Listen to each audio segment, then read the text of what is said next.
En este libro de Gonzalo Pontón, que me ha llamado mucho la atención, La lucha por la desigualdad, con un prólogo de Josep Fontana, combate furibundamente, con argumentos, con textos, con láminas, con fotografías, con grabados, cómo los ilustrados no lucharon, en efecto, por la igualdad e incluso contribuyeron a aumentar más la desigualdad. Creo que si se lee el texto, daremos la razón a este autor, que yo creo que su libro, aunque fue un ganador del Premio Nacional de Ensayo, no ha sido demasiado escuchado en las plataformas filosóficas y políticas. Hasta ahí, de acuerdo con el autor, haciendo un amplio resumen de su obra. La tesis decisiva es que en el siglo XVIII los ilustrados no apostaron en absoluto por las clases marginadas y hasta cierto punto, en gran medida, estamos de acuerdo. El mismo Jean Meslier, el cura ateo, el cura que cuando muere se le encuentra en los cajones con el siguiente párroco que le viene a suceder, a sustituir, la memoria contra la religión, el testamento de Jean Meslier, pues nos dan cuenta de cómo en vida daba la comunión, vivía como un cura y jamás luchó, por lo menos de forma corajuda, política, por desabastecer a la aristocracia de sus privilegios, y solo notablemente nos dejó unas páginas maravillosas acerca de los cristícolas, de cómo los que cultivan el culto a Dios, a Cristo, pasan totalmente de las clases desfavorecidas, oprimidas. Hasta ahí también de acuerdo. Luego, más tarde, cuando fallece, aparecen estos documentos y Voltaire, el muy con, que diríamos en francés, el muy astuto, nos los da a conocer en su totalidad. Esto significa que también Diderot, aunque veía mendigos y pobres al lado de los lugares donde iba a imprimir sus obras, tampoco tomó partido por la lucha activa por los desfavorecidos. Y si vemos a Voltaire, su vida disoluta y aristocrática burguesa, hemos de decir claramente que no fue esa su tarea. Del mismo modo que Kant en Alemania y otros autores en España no tienen como objetivo principal el ayudar a la clase obrera, que solo más tarde, en 1789 y en revoluciones del siglo XIX y con el advenimiento de Carlos Marx, del comunismo y de los socialismos, van a manifestarse en la praxis. Ahora, la pregunta en este momento no es, y no creo que con la perspectiva actual podamos decir si tomaron en cuenta a las clases desfavorecidas o no, sino qué es lo que hicieron los ilustrados, y en concreto los franceses. En concreto los franceses, cuando surgen en esta época, en el siglo XVIII, pues una serie de acontecimientos, un conjunto de acontecimientos que solo se pueden entender desde atrás, desde la referencia, desde la recurrencia al pasado que ellos tenían presente en su momento, que era pues el que habían oteado, habían visto el Renacimiento, habían visto de alguna manera cómo el teocentrismo y otros antropocentrismos se estaban fragmentando, en concreto la religión cristiana, de la cual dará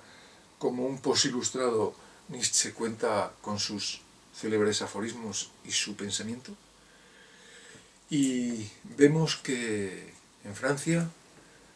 y en ciertas partes de Europa los ilustrados van a apostar por luchar por despertar al pueblo de los errores en los que está cayendo Occidente y dar muerte prematuramente, tal vez, al Dios católico, al Dios hebreo y al Dios musulmán. Una obra muy famosa es la de Los tres impostores de Holbach, del barón Holbach. En esa serie de acontecimientos que se generan en la edad del siglo XVIII, pues desde el surgimiento y apertura de cafés, me acuerdo ahora de el Procop, donde allí estuvieron Hume, Holbach,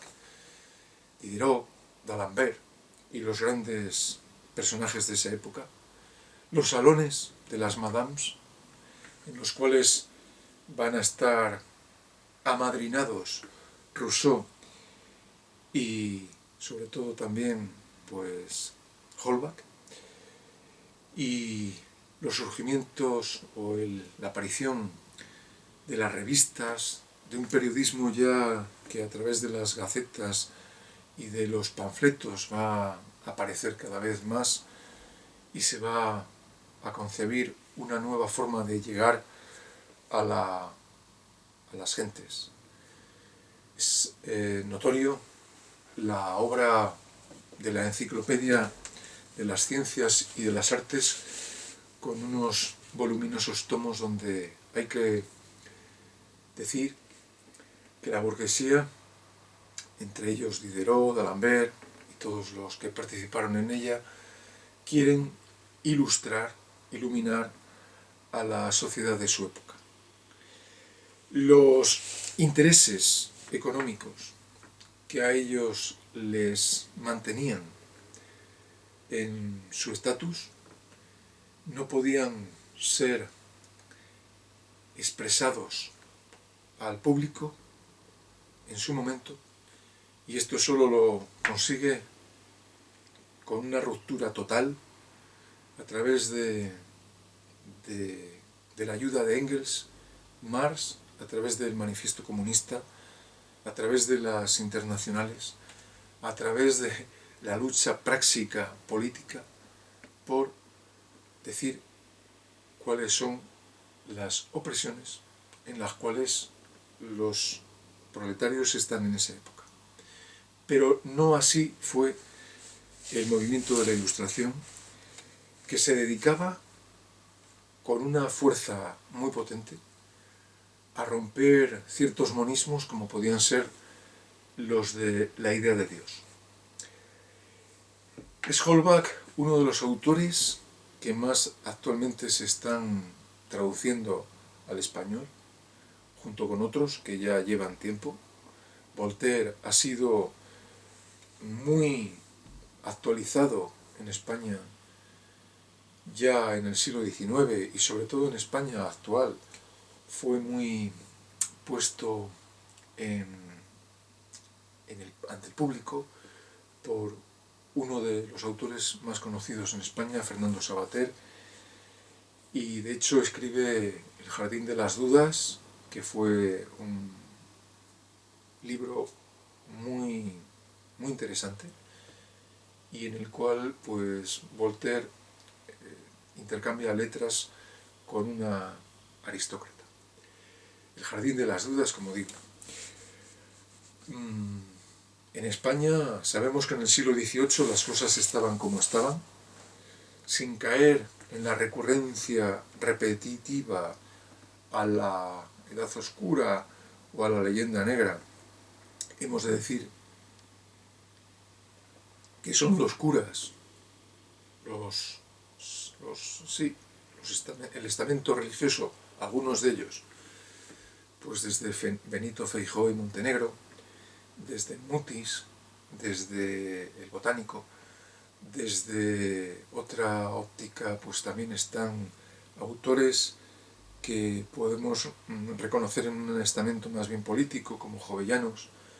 y otra serie de personajes muy curiosos. Sobre todo, Feijóo, en sus obras, el teatro crítico, va a combatir la ignorancia en la cual está en general el pueblo español. Como es el momento ahora de hablar sobre la Ilustración francesa, hemos de reconocer que han sido ellos los que, con la mayor o menor propiedad o justicia, van a introducir el materialismo en Occidente, que había sido totalmente combatido y reprimido por la Iglesia Católica, a la cual no le interesaba nada renunciar a grandes tesis del platonismo, que luego pues fueron continuadas por los padres de la Iglesia, por el neoplatónico Agustín de Hipona y toda la Iglesia pues de la escuela española, la filosofía española, que si solo dijéramos esto no haríamos justicia, porque en España hubo movimientos de todo tipo, en el Renacimiento, por ejemplo, desde los estoicos, epicúreos y otra serie de corrientes más bien eclécticas y otras escépticas, etc. Francisco Sánchez, por ejemplo, desde el escepticismo. O sea que presentar que en España solo hubo catolicismo no sería del todo ajustado. Ahora bien, en lo que hace al caso, que es el estudio de los franceses desde el punto de vista intelectual, desde el punto de vista de semilla, de engendrar en su centro cultural el materialismo, la filosofía crítica, que desde hoy nos puede parecer hasta cierto punto ingenua, no creo yo, que actualmente sea momento de defenestrar a Kant, solo cuando cogemos su crítica de la razón práctica y lo que nos ha dicho,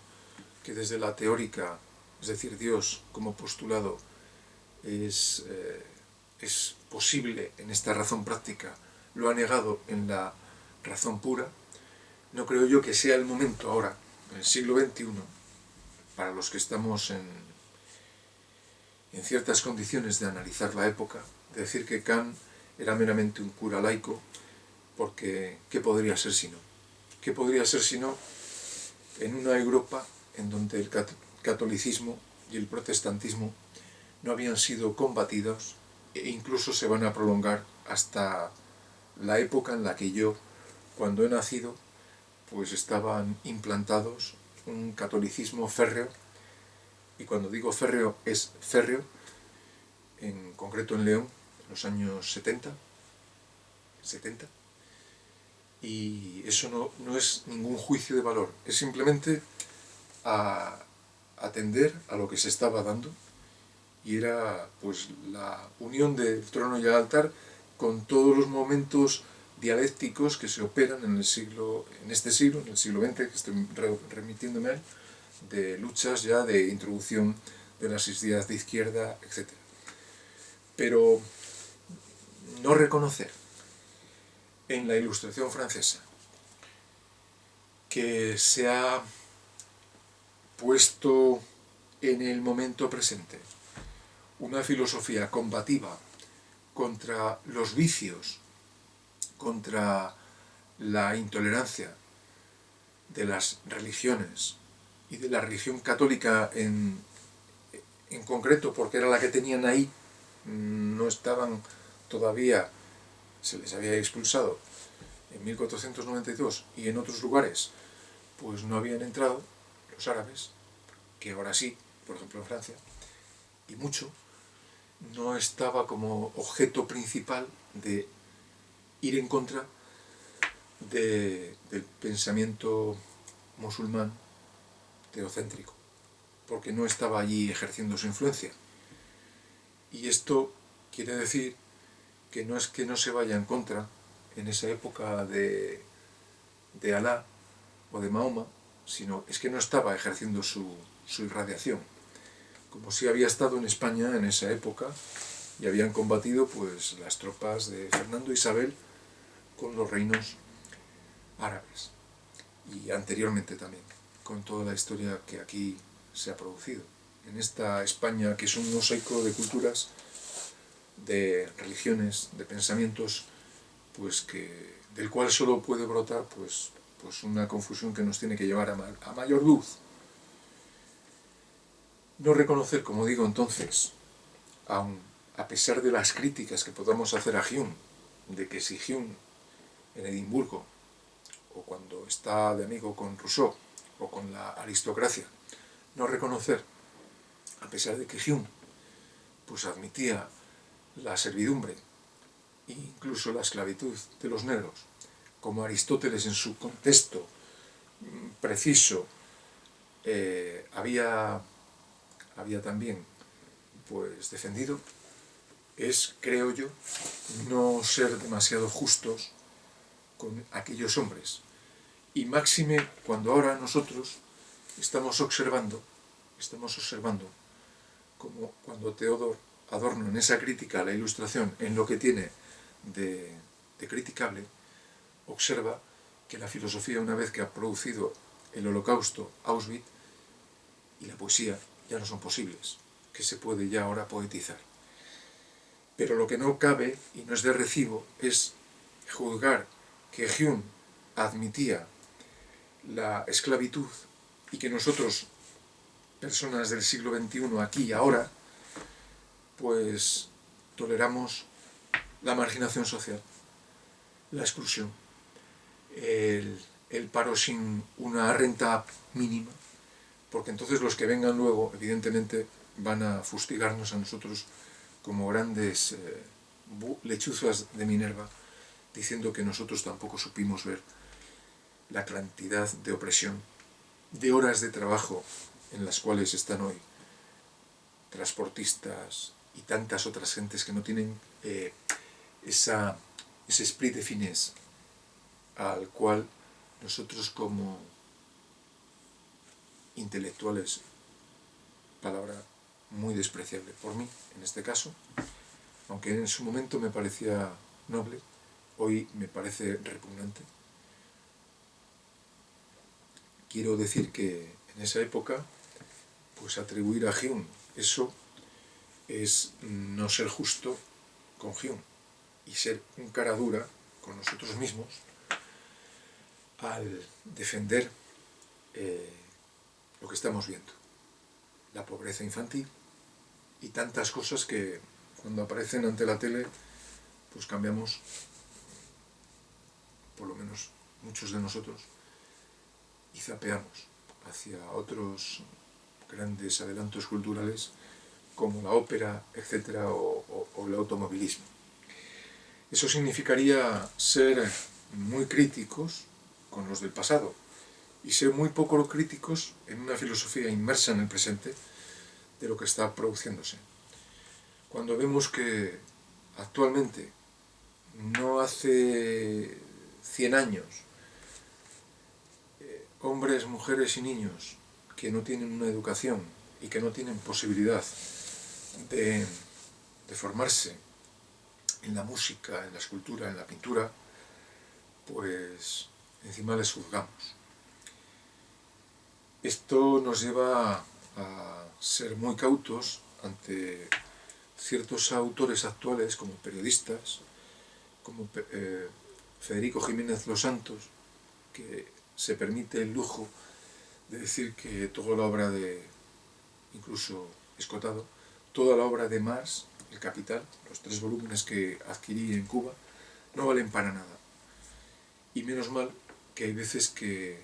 hay alguien, interlocutor, que le dice y le para los pies, como Gabriel Albiac en su momento, que yo aquí en una revista del Viejo Topo en los años 78 se declaraba marxista-leninista, pero en este momento, no hace ni 2 años,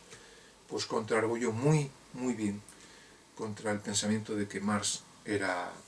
un vividor y que no había escrito nada útil, como puede ser el libro primero, en el cual Gabriel Albiac pues reivindica su valor y su gran magisterio, y que es una obra muy bien escrita.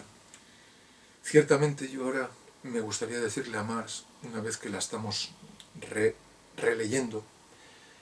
que esa obra que no se compuso de un tirón, sino que iba publicando en fascículos, y que su tomo tercero lo dará a conocer Engels, el gran apoyo económico de Marx, pues los obreros no se pueden enterar ahí de papa, porque para leer esa obra podemos decir que es un escrito magistral filosófico desde la academia, desde la universidad, desde la instancia filosófica, pero menos mal que, bueno, lo hizo más sencillo en el Manifiesto Comunista, y el problema está en que explicar el Manifiesto Comunista a los de su época pues queda muy panfletario, pero es que explicar la realidad material no es sencillo. Y con esto quiero decir que a quien le parezca sencillo el ver que las clases que están oprimidas no saben ni por qué están ahí y que hay que remitirles a causas anteriores, pues primero ni tienen tiempo porque están constantemente trabajando y constantemente luego del trabajo fatigados, y se dedican a ver pues los programas del corazón u otros de tipo más cultural como el fútbol, u otros en los cuales ven que se forran pues los futbolistas, los periodistas y todo hijo de vecino a costa de los televidentes. Esto nos lleva a ver que la Ilustración pues en su momento ha podido ser una luz, una luminaria, por la cual ha pasado Occidente para destruir completamente la unión, o casi del todo, aunque todavía se mantiene ese hilo conductor, conectivo, con Iglesia-Estado, y que no acabamos de salir de ahí. Y esto nos sirve para ver cómo todas las críticas que hagamos, como Escotado, que leyendo y viéndole en YouTube o en conferencias, se permite el lujo de decir con total gratuidad y ligereza que los niños estaban felices en los puestos de trabajo de 16 y 18 horas en las fábricas, en las empresas, y que no había problema porque era como un juego para ellos. Porque no había educación, claro. ¿Pero por qué no había educación? Pues porque tenían que ser mano de obra esclava al servicio de la inminente e imparable revolución industrial que combatirá el marxismo en su época. Es decir, que la caradura nuestra no puede ser más excesiva cuando pensamos que la situación que describe la clase obrera en Manchester, Engels, cuando decimos que no hay jornada de vacaciones, que la situación laboral es de 16-18 horas, que no hay un salario más que para que sean animales que tienen proteínas para seguir ejerciendo con esa mínima energía fuerza de trabajo, que bueno, no hay, como acabo de decir, tiempo libre, que están constantemente explotados, que no tienen paro, que no hay una jubilación, que no hay sindicatos de clase, como más tarde surgirán a partir del movimiento obrero, que hoy hemos perdido totalmente el contexto porque nos parece que los sindicatos, tanto UGT como otros, comisiones obreras, CNT, son clases ahora, según algunos y según muchos, aburguesadas, que están, como dicen ellos, pues apoltronados, ellos mismos, muchos de ellos, porque lo que ha pasado es la acumulación del capital que hace que la gente coma todos los días. Y cuando la gente tiene comida todos los días, aunque viva mal, pues está mucho menos, digamos, motivada para hacer la gran revolución. Esto no quiere decir que cuando leamos a Marcuse, a la escuela de Frankfurt, sobre todo Marcuse, Fromm, Wilhelm Reich, no veamos qué gran actualidad, por ejemplo, en el caso de Marcuse, podemos hacer a su crítica a las necesidades gratuitamente formadas, a los ritmos de trabajo actuales de lo que estaba pasando en el mayo del 68, que es totalmente trasplantable a la sociedad actual. Y ese sí que es una lucha que hay que hacer y que hay que manifestar, que en absoluto es propia de Byung Chul Han, que lo que hace no es más que, en pequeño formato, transcribir lo que Marcuse, como miembro de ese instituto de filosofía de Berlín, está naciendo junto con Horkheimer, con Adorno y con otros autores que están viendo el despegue de la industria, de la zona industrial, por ejemplo, pues Erich Fromm en Frankfurt, y de la que da cuenta hoy pues Frankfurt del Meno, cuando vemos cómo es esa ciudad, el nervio industrial, que está hecha a golpe de trabajo. Esto nos lleva claramente a ver las conexiones tan grandes que hay y que no se pueden separar, trocear por autores, sino que estos son ideas que están desplegándose a través de la historia. Y con eso queremos decir que hoy más que nunca, y mañana también, es necesario la crítica filosófica a lo que está ocurriendo, la crítica no solo al hombre unidimensional, que solo se preocupa por el mercado y por el comercio, y hace bien, pero no solo cuando es solo eso, y cuando se olvida el plano humanístico, revolucionario, cuando se tira la toalla ante lo que estamos viendo. Y lo que estamos viendo es que existen unos sobresueldos por parte de banqueros que, gracias a que hay un Estado que los marxistas pretenden destruir, pero que actualmente está, se benefician totalmente de ese Estado al tener unos socios que necesitan de ese banco para que les dé préstamos hipotecarios, intereses, les guarde el dinero. Eso no quiere decir que porque hagan esa función sus cobros deban ser tan millonarios. Y esto nos lleva a una revisión actual, me permito decir así, de ya no ver que fueron muy poco luchadores contra la igualdad los ilustrados, sino ver lo que se está produciendo actualmente en el panorama político internacional y sobre todo en este caso nacional, de cuáles son los sueldos de los periodistas, de los actores, de los funcionarios, de los monarcas, de las familias aristocráticas y de todo el conjunto de los miembros del IBEX, que cobran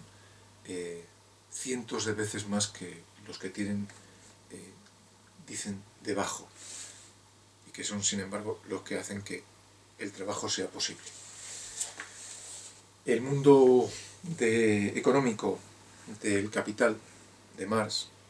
es muy distinto porque las contingencias son muy distintas al momento presente. Esto no quiere decir que haya que tratar como un perro muerto ni a los ilustrados, ni a Marx, ni a la Escuela de Frankfurt, ni a los filósofos que actualmente están en España. Y están en España, yo creo, de una forma muy clara, introducidos, malos, buenos o regulares, pero son los que son, en el sistema educativo. Y me refiero en concreto a los profesores de filosofía de la educación pública. Y aquí hemos de recordar las palabras que el mismo Gustavo Bueno criticaba de su obra de 1972, de los ensayos materialistas, en los cuales dice que,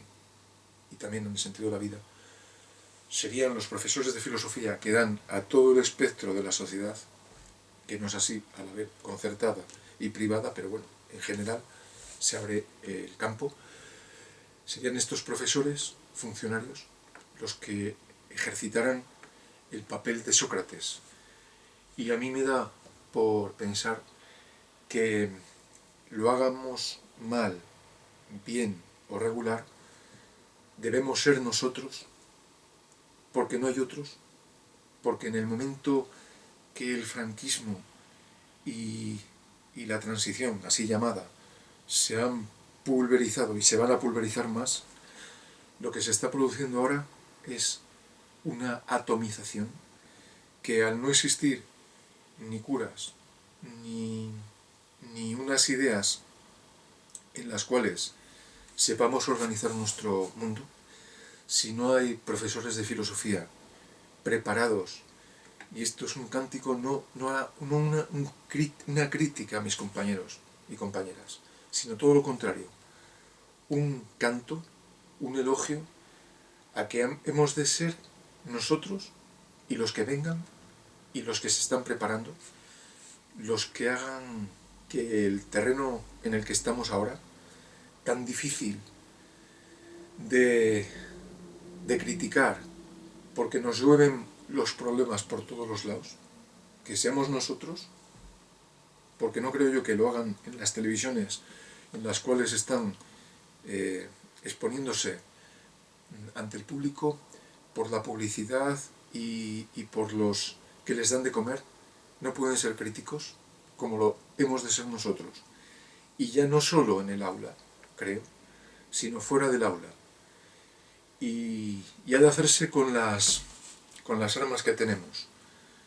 Desde YouTube, desde los panfletos, desde la escritura, y cada cual, yo creo que uniéndose con nosotros, porque no se trata de ser nosotros Sócrates, sino de hacer que Sócrates, llevado a cabo por nosotros, pero no nosotros, hagan que lo que está pasando ahora sea de alguna manera frenado, porque lo que está ocurriendo, como sabéis, es que tanto el fundamentalismo científico, la ciencia, Stephen Hawking, recientemente fallecido, Einstein y otros biólogos, médicos, virólogos, esto desde el punto de vista científico, sean los que hablen solo en los institutos y en los periódicos, digamos, culturales, el Punset y todos estos, que en paz descanse, y que no salga la voz crítica, la voz de aquel que no surge como las setas, bueno, o surge como las setas, porque si las setas surgen es porque hay unos gérmenes que hacen que brote. Y Sócrates no surge porque sí. Sócrates, igual que Platón, Aristóteles, tienen unas filiaciones con el pensamiento griego, y el pensamiento griego, a su vez, procedente, si no nos equivocamos, del procedente de la recurrencia a la India, y lo que estaba ya ocurriendo, ese encuentro de ideas contrastadas de los griegos que descubren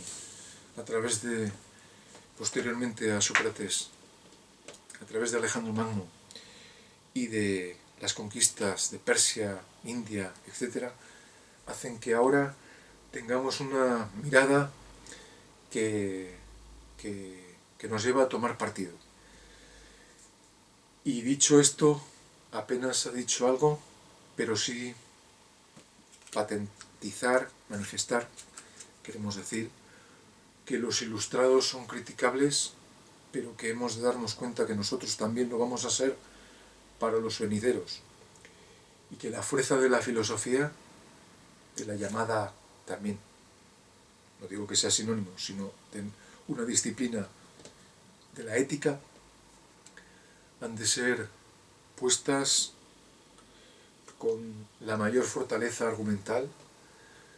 Hemos de reivindicar los cafés, los diálogos filosóficos, no solo uno,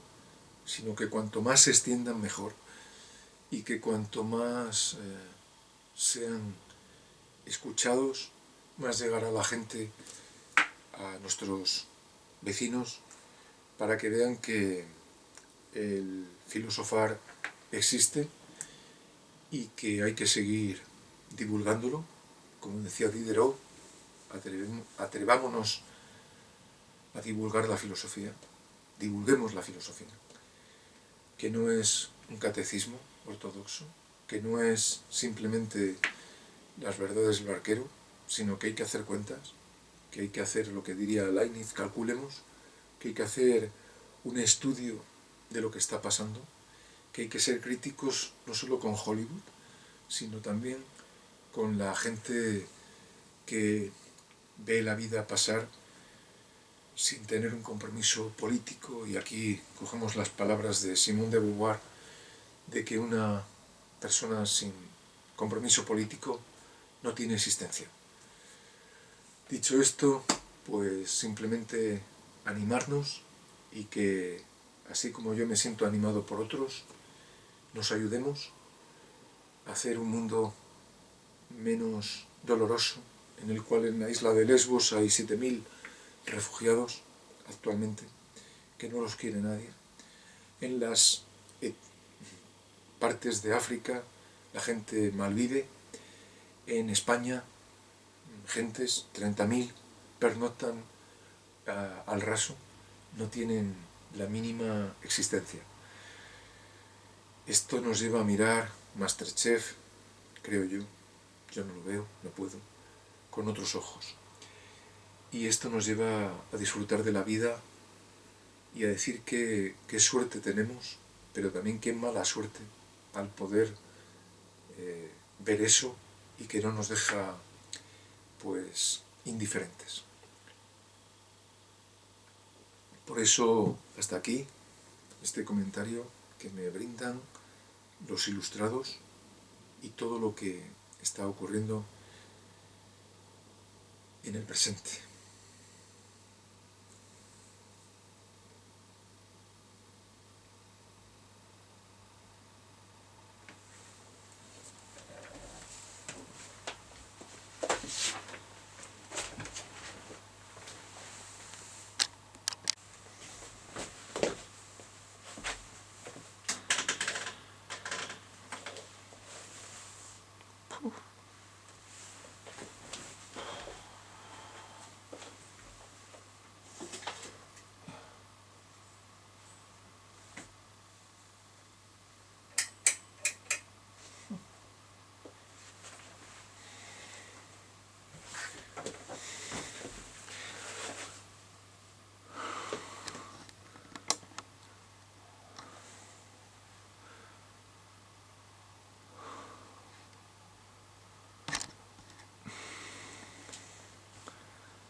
Bien, bien, el tema que vamos a tratar ahora es muy relacionado, está muy relacionado con la ilustración en Francia, sobre todo la ilustración en Francia, hablando un poquito de la alemana y de la española y en Inglaterra. De forma cabal, creo yo que en este libro de Gonzalo Pontón, La lucha por la desigualdad, se trata a los ilustrados franceses y a los ilustrados en general con una no saña, sino con una vara muy ajustada, porque él, Gonzalo Pontón, que ganó el Premio Nacional de Ensayo, por lo visto, con un prólogo de Joseph Fontana, limita bastante la potencia de los ilustrados en el momento de defender la igualdad. Los combate y viene a decir que tanto Diderot, Voltaire, los grandes de la Ilustración, los grandes escritores, algunos de ellos procedentes de clases pues bajas, modestas, no supieron dar a la población desfavorecida un trato, digamos, más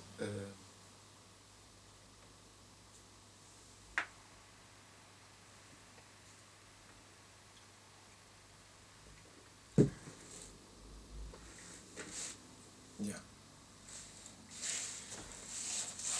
En este libro de Gonzalo Pontón, que me ha llamado mucho pues la atención, La lucha por la desigualdad, con un prólogo de Joseph Fontana, combate furibundamente, con argumentos, con textos, con láminas, con fotografías, con grabados, cómo los ilustrados no lucharon, en efecto, por la igualdad e incluso contribuyeron a aumentar más la desigualdad. Creo que si se lee el texto, daremos la razón a este autor, que yo creo que su libro, aunque fue un ganador del Premio Nacional de Ensayo, no ha sido demasiado escuchado en las plataformas filosóficas y políticas. Hasta ahí, de acuerdo con el autor, haciendo un amplio pues, resumen de su obra. La tesis decisiva es que en el siglo XVIII los ilustrados no apostaron en absoluto por las clases marginadas, y hasta cierto punto, en gran medida, estamos de acuerdo. El mismo Jean Meslier, el cura ateo, el cura que cuando muere se le encuentra en los cajones con el siguiente párroco que le viene a suceder, a sustituir, la memoria contra la religión, el testamento de Jean Meslier, pues nos dan cuenta de cómo en vida daba la comunión, vivía como un cura y jamás luchó, por lo menos de forma corajuda, política, por desabastecer a la aristocracia de sus privilegios, y solo notablemente nos dejó unas páginas maravillosas acerca de los cristícolas, de cómo los que cultivan el culto a Dios, a Cristo, pasan totalmente de las clases desfavorecidas, oprimidas. Hasta ahí también de acuerdo. Luego, más tarde, cuando fallece, aparecen estos documentos y Voltaire, el muy con, que diríamos en francés, el muy astuto, nos los da a conocer en su totalidad. Esto significa que también Diderot, aunque veía mendigos y pobres al lado de los lugares donde iba a imprimir sus obras, tampoco tomó partido por la lucha activa por los desfavorecidos. Y si vemos a Voltaire, su vida disoluta y aristocrática burguesa, hemos de decir claramente que no fue esa su tarea. Del mismo modo que Kant en Alemania y otros autores en España no tienen como objetivo principal el ayudar a la clase obrera, que solo más tarde, en 1789 y en revoluciones del siglo XIX y con el advenimiento de Carlos Marx, del comunismo y de los socialismos, van a manifestarse en la praxis. Ahora, la pregunta en este momento no es, y no creo que con la perspectiva actual podamos decir si tomaron en cuenta a las clases desfavorecidas o no, sino qué es lo que hicieron los ilustrados, y en concreto los franceses. En concreto los franceses, cuando surgen en esta época, en el siglo XVIII, pues una serie de acontecimientos, un conjunto de acontecimientos que solo se pueden entender desde atrás, desde la referencia, desde la recurrencia al pasado que ellos tenían presente en su momento, que era pues el que habían oteado, habían visto el Renacimiento, habían visto de alguna manera cómo el teocentrismo y otros antropocentrismos se estaban fragmentando, en concreto la religión cristiana, de la cual dará como un posilustrado Nietzsche cuenta con sus célebres aforismos y su pensamiento. Y vemos que en Francia y en ciertas partes de Europa los ilustrados van a apostar por luchar por despertar al pueblo de los errores en los que está cayendo Occidente y dar muerte prematuramente, tal vez, al Dios católico, al Dios hebreo y al Dios musulmán. Una obra muy famosa es la de Los tres impostores de Holbach, del barón Holbach. En esa serie de acontecimientos que se generan en la edad del siglo XVIII, pues desde el surgimiento y apertura de cafés, me acuerdo ahora de el Procop, donde allí estuvieron Hume, Holbach, Diderot, d'Alembert y los grandes personajes de esa época, los salones de las madames, en los cuales van a estar amadrinados Rousseau y sobre todo también pues Holbach, y los surgimientos o la aparición de las revistas, de un periodismo ya que a través de las gacetas y de los panfletos va a aparecer cada vez más y se va a concebir una nueva forma de llegar a las gentes. Es notorio la obra de la Enciclopedia de las Ciencias y de las Artes, con unos voluminosos tomos donde hay que decir que la burguesía, entre ellos Diderot, d'Alembert y todos los que participaron en ella, quieren ilustrar, iluminar a la sociedad de su época. Los intereses económicos que a ellos les mantenían en su estatus no podían ser expresados al público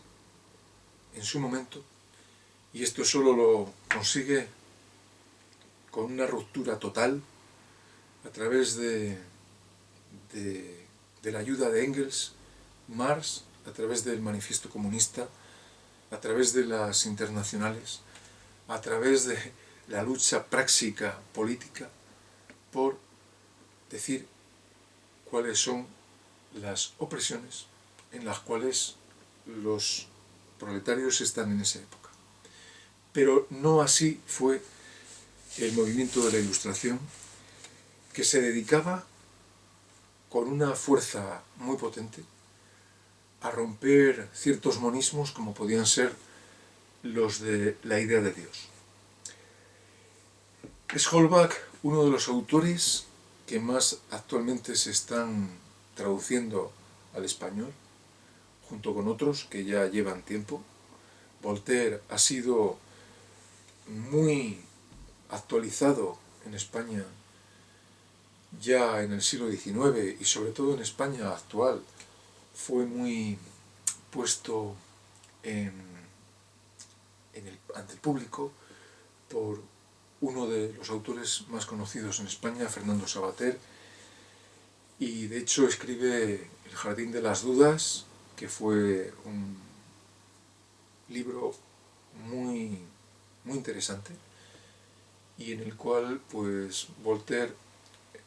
intercambia letras con una aristócrata. El Jardín de las Dudas, como digo. En España sabemos que en el siglo XVIII las cosas estaban como estaban, sin caer en la recurrencia repetitiva a la Edad Oscura o a la leyenda negra. Hemos de decir que son los curas, el estamento religioso, algunos de ellos, pues desde Benito Feijóo y Montenegro, desde Mutis, desde el Botánico, desde otra óptica pues también están autores que podemos reconocer en un estamento más bien político, como Jovellanos, y otra serie de personajes muy curiosos. Sobre todo Feijóo, en sus obras, el teatro crítico, va a combatir la ignorancia en la cual está en general el pueblo español. Como es el momento ahora de hablar sobre la Ilustración francesa, hemos de reconocer que han sido ellos los que,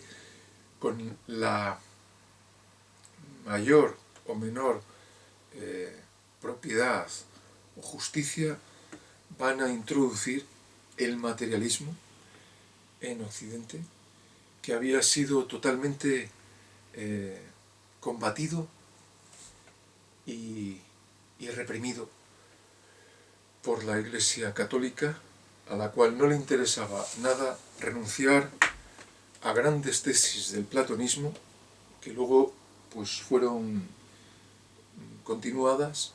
por los padres de la Iglesia, por el neoplatónico Agustín de Hipona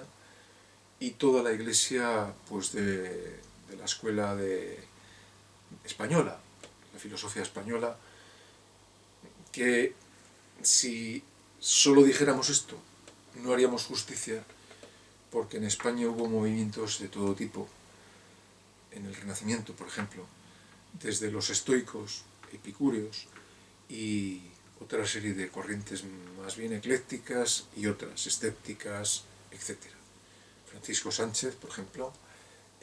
desde el escepticismo. O sea que presentar que en España solo hubo catolicismo no sería del todo ajustado. Ahora bien, en lo que hace al caso, que es el estudio de los franceses desde el punto de vista intelectual, desde el punto de vista de semilla, de engendrar en su centro cultural el materialismo, la filosofía crítica, que desde hoy nos puede parecer hasta cierto punto ingenua, no creo yo, que actualmente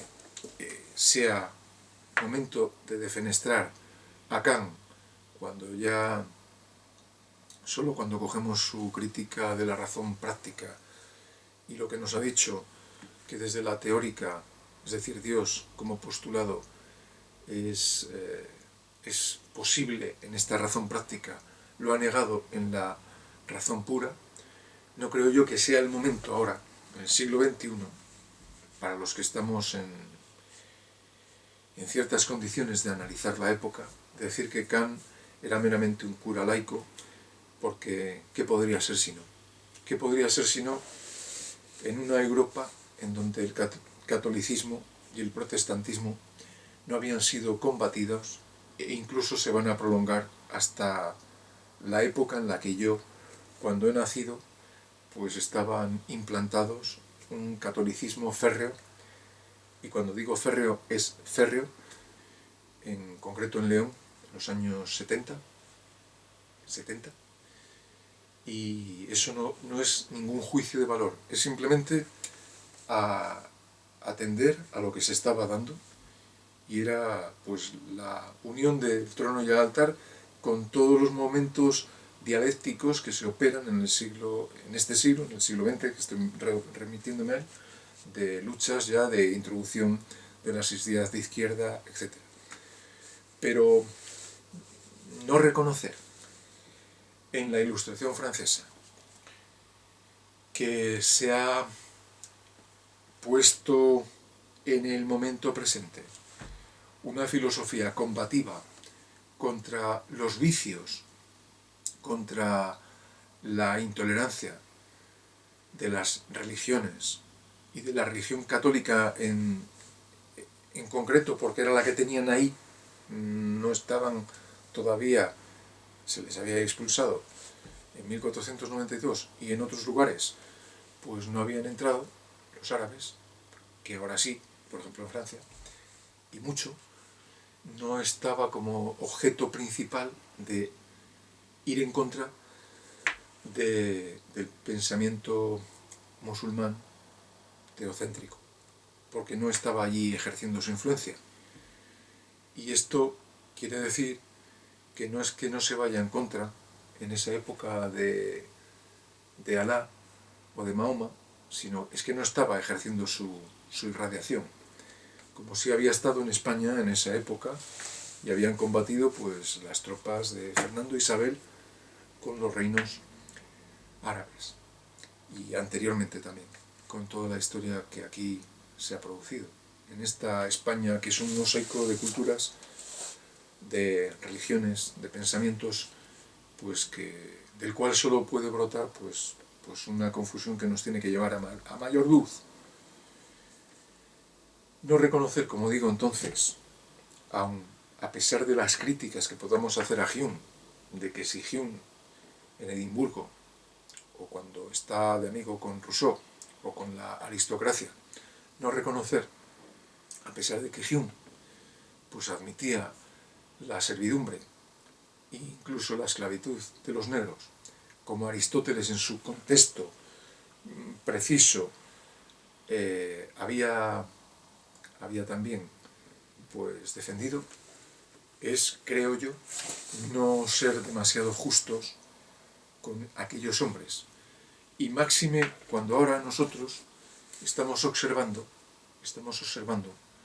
como cuando Teodor Adorno, en esa crítica a la Ilustración, en lo que tiene de criticable, observa que la filosofía, una vez que ha producido el Holocausto, Auschwitz, y la poesía ya no son posibles, que se puede ya ahora poetizar. Pero lo que no cabe, y no es de recibo, es juzgar que Hume admitía la esclavitud y que nosotros, personas del siglo XXI, aquí y ahora, pues toleramos la marginación social, la exclusión, el paro sin una renta mínima, porque entonces los que vengan luego, evidentemente, van a fustigarnos a nosotros como grandes lechuzas de Minerva, diciendo que nosotros tampoco supimos ver la cantidad de opresión,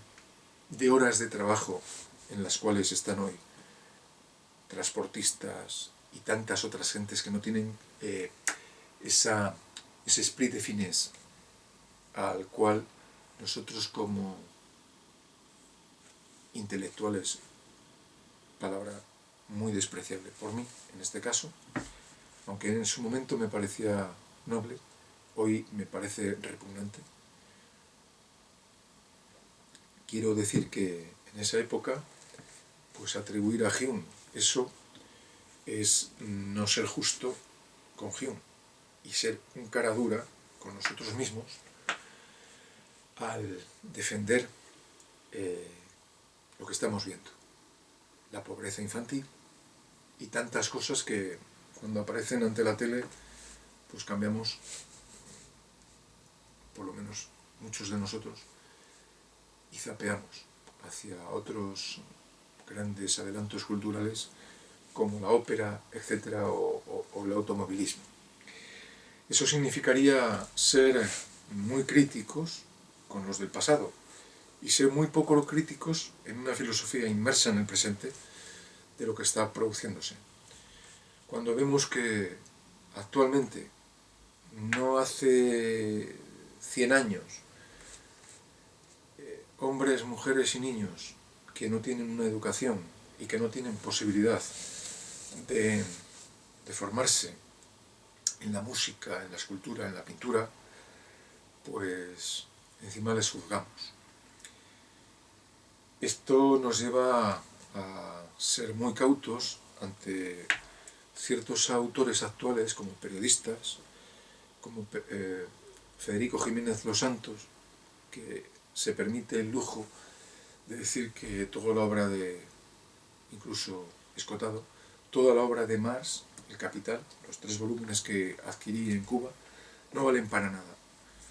Y menos mal que hay veces que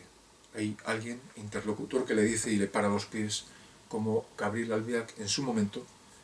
que yo aquí en una revista del Viejo Topo en los años 78 se declaraba marxista-leninista, pero en este momento, no hace ni 2 años, pues contraargulló muy bien contra el pensamiento de que Marx era un vividor y que no había escrito nada útil, como puede ser el libro primero,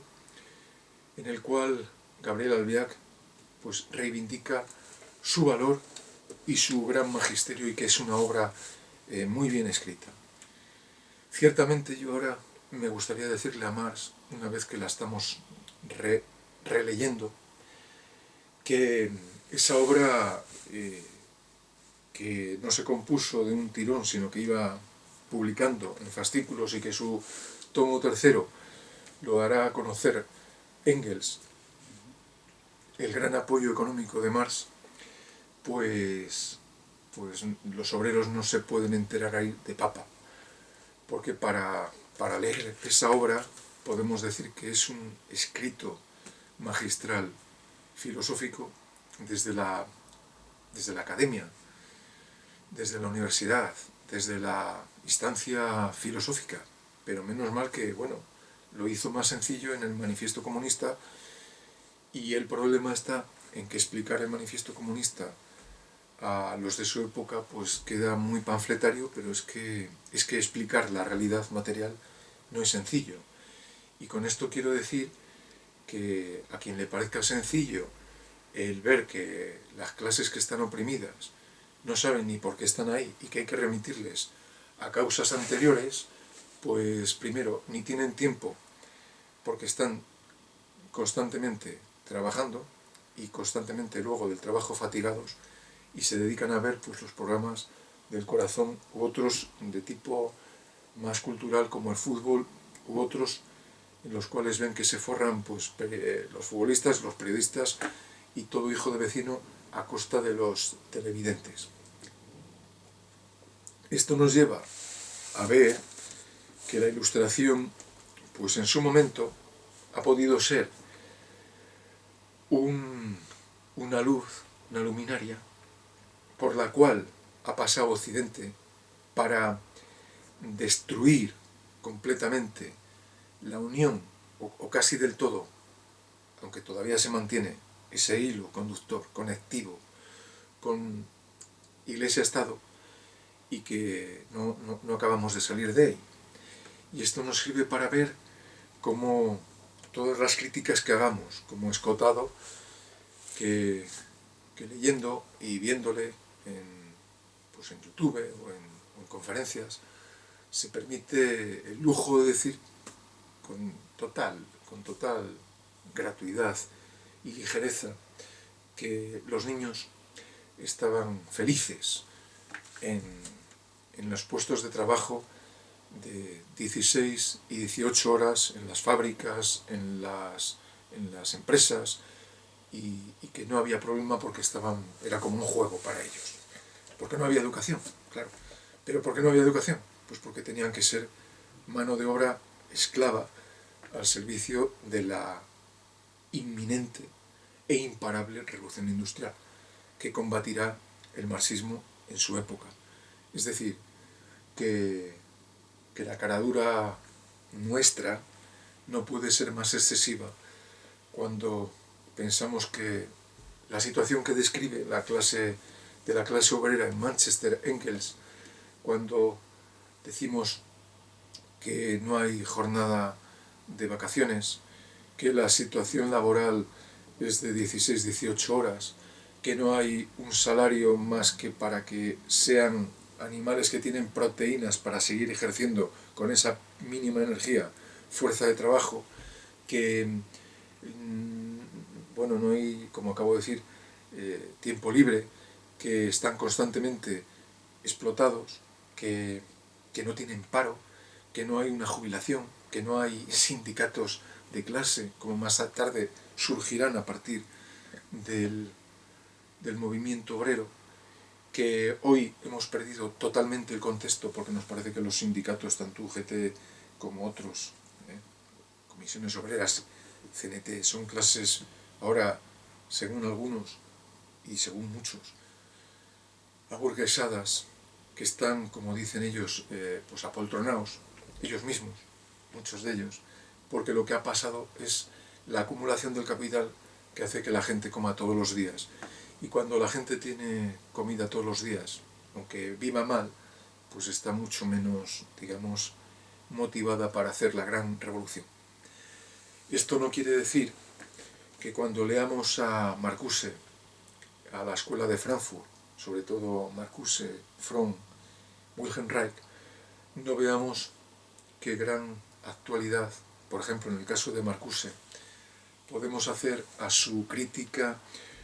a las necesidades gratuitamente formadas,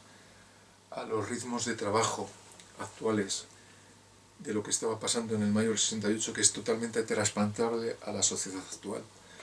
Y ese sí que es una lucha que hay que hacer y que hay que manifestar que en absoluto es propia de Byung-Chul Han, que lo que hace no es más que en pequeño formato transcribir lo que